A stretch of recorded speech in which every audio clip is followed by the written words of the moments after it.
সর্বভারতীয় স্তরের ইউপিএসসি এবং রাজ্য স্তরে ডব্লিউবিসিএস সহ বিভিন্ন সরকারি চাকরির পরীক্ষায় কোচবিহারের ছাত্রছাত্রীদের যোগ্য করে তুলতে এক অভিনব উদ্যোগ নেওয়া হলো। পশ্চিমবঙ্গের স্পিকার রথীন্দ্রনাথ বোস, হরিয়ানা থেকে আসা কোচবিহারের জেলা শাসক জিতিন যাদব এবং হায়দ্রাবাদ থেকে আসা কোচবিহারের অতিরিক্ত জেলা শাসক জামিল ফাতিমা জেবার নেতৃত্বে নতুন সংকল্প নেওয়া হলো কোচবিহারে। জেলার ছেলেমেয়েদের গাইড করতে শুরু হলো মেগা সেমিনার। কোচবিহারের রবীন্দ্র সদনে আয়োজিত এই বিশেষ সেমিনারে উপস্থিত থেকে আইএএস, আইপিএস, আইএফএস এবং ডব্লিউবিসিএস অফিসাররা পরীক্ষার্থীদের দিক নির্দেশনা দেন এবং উৎসাহ যোগান। বাংলার স্পিকার রথীন্দ্রনাথ বোসের বিশেষ উদ্যোগে কোচবিহার জেলা প্রশাসন এই ক্যারিয়ার গাইডেন্স সেমিনারের আয়োজন করে। স্পিকার নিজেই এই নতুন সংকল্পের আনুষ্ঠানিক উদ্বোধন করেন। অনুষ্ঠানে উপস্থিত ছিলেন কোচবিহারের জেলা শাসক জিতিন যাদব, পুলিশ সুপার জসপ্রীত সিং, জলদাপাড়ার ডিএফও প্রবীণ কাসওয়ান সহ জেলা প্রশাসনের একাধিক শীর্ষ আধিকারিক।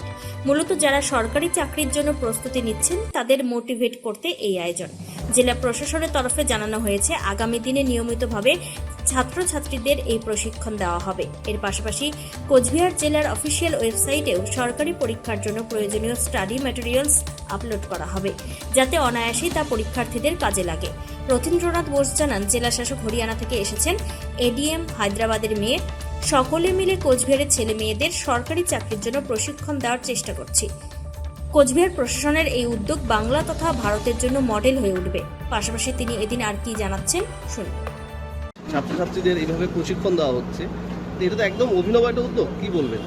দেখুন, আমরা যে জেলায় বাস করি সেটা কোচবিহার হচ্ছে পশ্চিমবঙ্গের সবচেয়ে উত্তরের জেলা। এখান থেকে যোগাযোগ ব্যবস্থা এবং যোগাযোগও অনেক কলকাতার সাথে কম। তো এখানকার ছেলেমেয়েরা যাতে আগামী দিনে বিভিন্ন প্রতিযোগিতামূলক পরীক্ষায় তারা পার্টিসিপেট করতে হবে, প্রতিযোগিতামূলক পরীক্ষাগুলোকে দিতে পারে, সেই জন্য এই উদ্যোগ নেওয়া হয়েছে।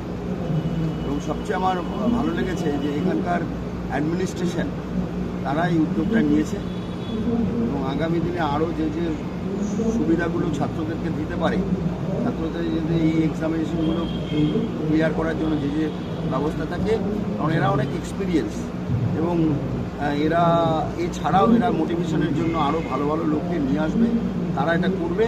এটা কোচবিহার জেলার ছাত্রছাত্রীদের যে আগামী দিনে দিশা পায় সেই একটা চেষ্টা করা হচ্ছে এবং ছাত্র সমাজ আগামী দিনের ভবিষ্যৎ এবং ছাত্ররাই দেশ গড়বে।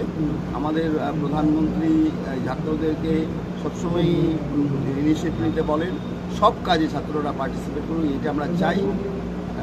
সেই জন্যই আজকে এই ইনিশিয়েটিভ নিয়েছে, এটাকে আমি সাধুবাদ জানাই। স্যার, এটা কি একটা মডেল হতে পারে? অন্যান্য জেলাতেও এরকম একটা কোচবিহারটা কি মডেল হতে পারে? এটা দেখে আরও অনেক জেলা শুরু করতে পারে। স্যার, বাংলার স্পিকার, হরিয়ানা থেকে আসা ডিএম আর তেলেঙ্গানা থেকে আসা এডিএম মিলে যে উদ্যোগ, সেটা কি সর্বভারতীয় ক্ষেত্রে একটা রোল মডেল তৈরি হবে? হতে পারে। এটা তো একটা অ্যাকচুয়ালি আমরা গল্প করতে করতে এরকম আমি বলেছিলাম যে ভাই এরকম একটা করা যায় কিনা। তো ওরা ইয়ং একদম, মানে এই অ্যাডমিনিস্ট্রেশনের এরা হচ্ছে কি, আমাদের দুর্ভাগ্য যে আমাদেরকে কীভাবে বলুন তো, অ্যাডমিনিস্ট্রেশনে যারা নতুন তারা এসে এখানে আসে, আর একটু সিনিয়র হয়ে যাওয়ার পরে তারা চলে যায়। তো এই ইয়ং যে আছে এদেরকে কাজে লাগানোর জন্য, এদেরকে ব্যবহার করার জন্য, এদেরকে যাতে এদের ভেতরে যে ঊর্জা আছে সেই ঊর্জাকে আমরা ব্যবহার করব এবং এইটা আমাদের পজিটিভ হবে, এইটাই আমি বিশ্বাস করি এবং এটা করা হচ্ছে।